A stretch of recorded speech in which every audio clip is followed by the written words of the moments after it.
دیر کے لیے دل بہل جاتا ہے، پھر وہ آنکھوں کے سامنے آ جاتا ہے۔ اس موقع پر کچھ لوگوں نے بہت منفی کردار ادا کیا اور سوشل میڈیا پہ کیا کیا میرے ملک کے انسانیت ہی بھول گیا ہے۔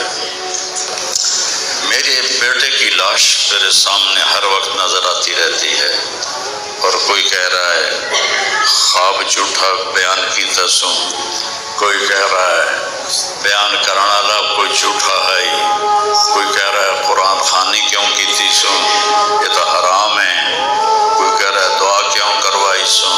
سارا حلال حرام ایتھے ہی رہ گیا، اور صرف لائک لینے کے لیے جھوٹی خبریں، چند پیسے اکٹھے کرنے کے لیے۔ ارے وہ دل ہی تو ہے نہ سنگ و خشت، درد سے بھرنا آئے کیوں، اور تم مجھے اور رلا رہے ہو۔ شرم ہی نہیں آتی لوگ کم بختاں چار ٹکے یا سستی شہرت لین واسطے۔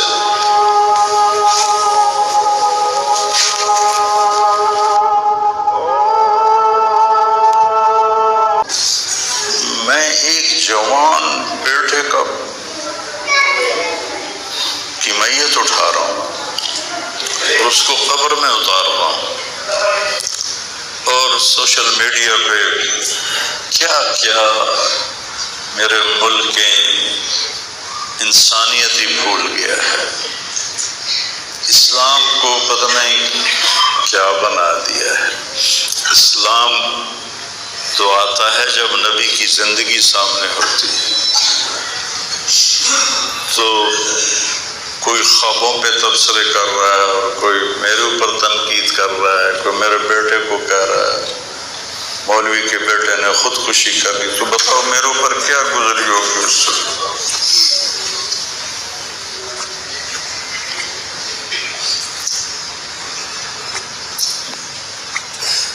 حضرت عمر بن ابسہ سے پوچھا یا رسول اللہ سب سے اعلیٰ درجے کا اسلام کیا ہے؟ ایک گل غور نال سنیں، سب سے اعلیٰ درجے کا اسلام کیا ہے؟ آپ نے فرمایا من سلم المسلمون من لسانہ و یدہ، جو کسی کو اپنی زبان اور ہاتھ سے تکلیف نہ پہنچائے وہ سب سے اعلیٰ درجے کا مسلمان۔ اب یہاں حال یہ ہے کہ دنیا دار ہوں، دین دار ہوں، علماء ہوں، ان کی زبانوں سے الفاظ نہیں نکلتے، ان کی زبانوں سے آگ نکلتی ہے، ان کی زبانیں آگ برساتی ہیں۔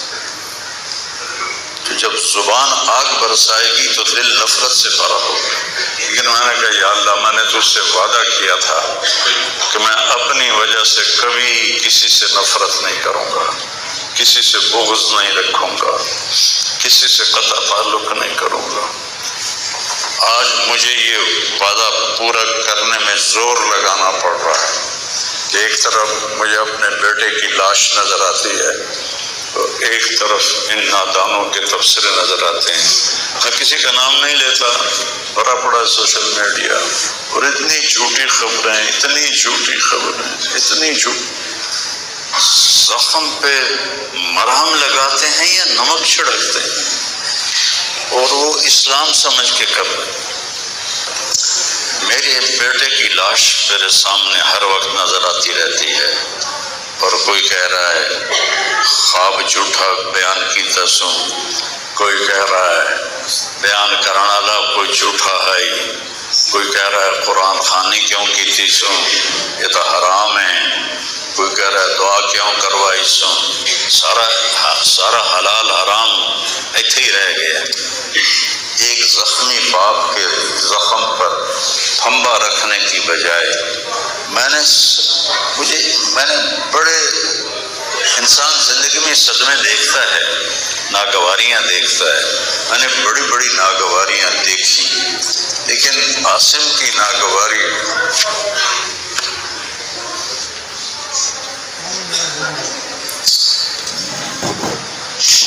عاصم لا انسا کما ذر شارق وما ناہ عمر الحمام المطوع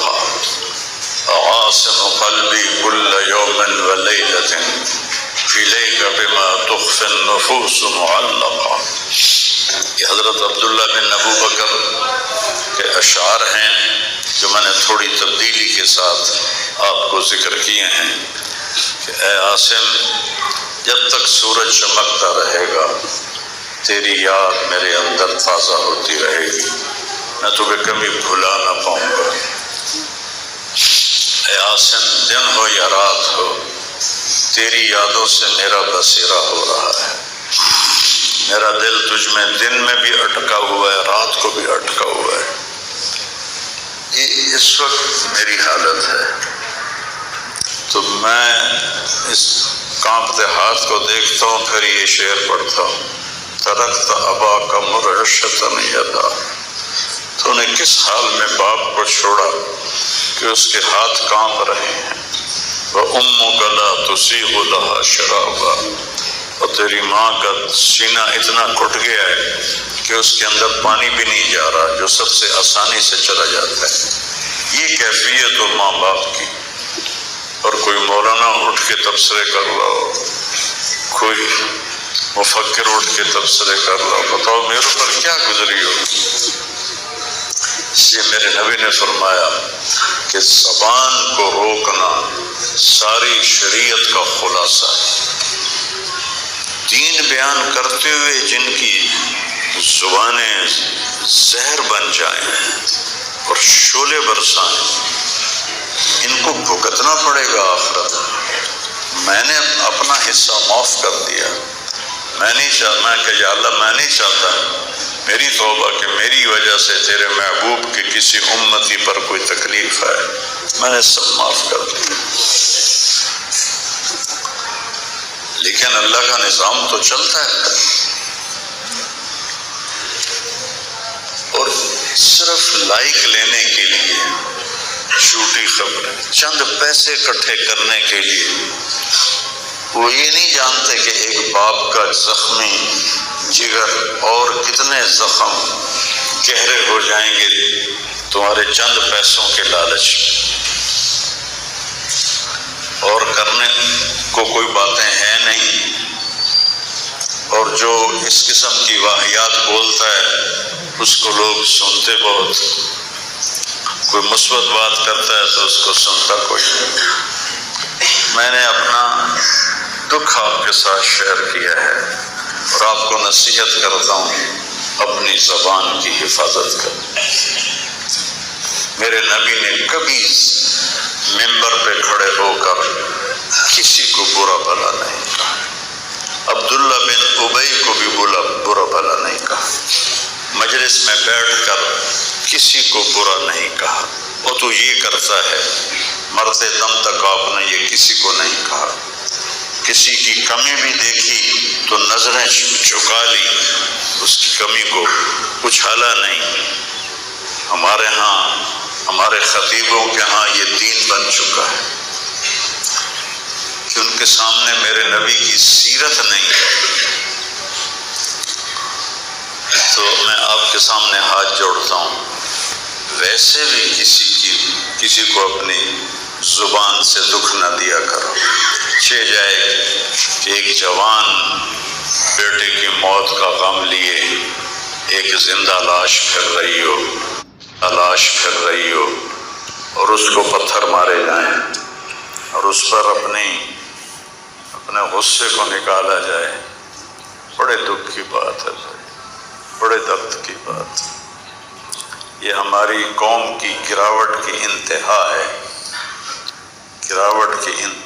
میں تو اس وقت پاگل تھا، جہاں سے مجھے کسی نے جھوٹا خواب بھی سنایا تو میں نے تسلی لی کہ شکر ہے میرا بیٹا، جوان بیٹے کو اللہ نہ تنوں اٹھاون دے ویلا وکھاوے. اللہ تنوں اٹھاون دا ویلا نہ وکھاوے. تو جو تار سے نکلی ہے وہ تم سب نے سنی ہے، جو ساز پہ بھی گزری ہے وہ کس دل کو پتا ہے. یہ تو وہی جانتا ہے جس پہ یہ صدمہ گزرتا ہے، وہی جانتا ہے جس کا جگر ٹوٹے ٹوٹے ہوتا ہے. اوروں کو کیا پتا کہ جوان اولاد کا اور میرا بچہ یہ اتنا نیک تھا، کبھی غیبت نہیں کرتا تھا، کبھی غیبت نہیں کرتا تھا، کسی سے نفرت نہیں کرتا تھا، کسی کی غیبت کرنے نہیں دیتا تھا، کسی کی برائی کرنے نہیں دیتا تھا۔ یعنی اس کی آپ بات سنو کہ یا اللہ جن جن لوگوں نے پاکستان کو لوٹا ہے اس میں جتنا میرا حصہ لوٹا ہے میں نے سب کو معاف کیا۔ ایسے اخلاق والا بچہ میرا مر جائے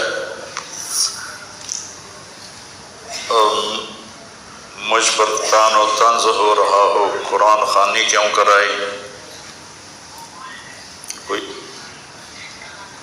کفر کر دیتا ہے، اسلام ہی چوں نکل گیا۔ یہ دیوبندی بریلویوں نے آپس میں لڑ کے پوری امت کا حلیہ بگاڑ کے رکھ دیا۔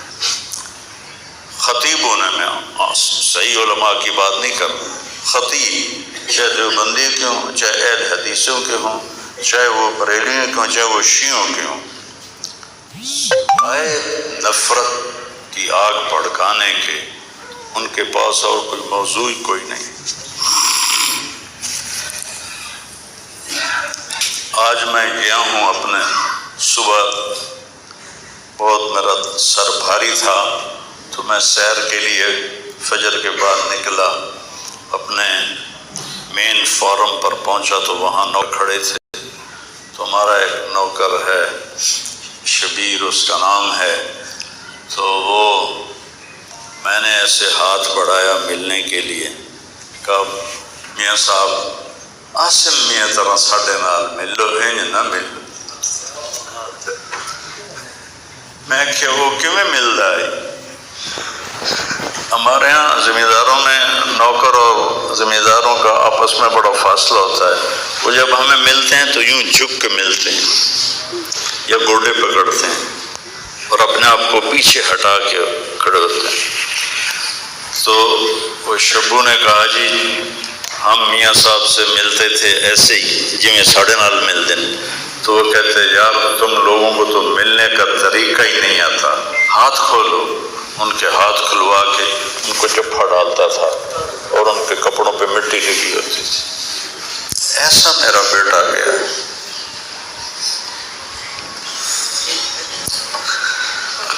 نوکر کے منہ سے نوالا نکال کے اپنے منہ میں ڈال کے کھا لیتا تھا۔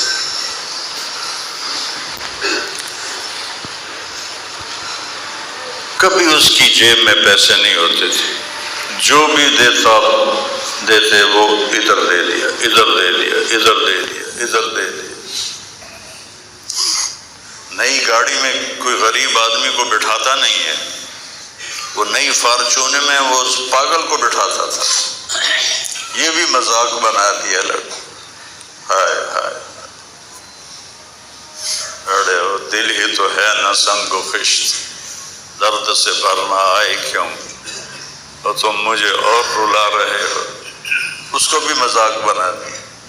وہ ابھی بھی زندہ ہمارے گاؤں میں ہے، چاہے ویکھنا جا کے ویکھ لو۔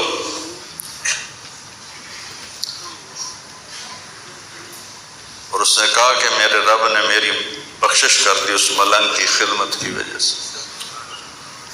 کسی پاگل دے کپڑے وٹامنا، ناوامنا، وہ دے وال کٹامنا، وہ دے نو کٹامنا۔ ایک زمیندار دے بیٹے دا اے کوئی سوکھا کام، وہ دے ماں پیو نہ کر دے۔ اتنا غریبوں سے اس کو پیار تھا، اور سخاوت کوٹ کوٹ کے بری تھی، اور نوکروں کو بھی بھائی کہہ کر بلاتا تھا۔ ہم لوگ بلاتے ہیں اوے ایدے آ، ہمارے جو ہم نے اپنے والدین چاچے تائے باپے کے گئے اور کہتا بھائی ادھر آئیے۔ یہ جائے ہیرا بندے دا کھڑی جاوے تو دا کیا بس۔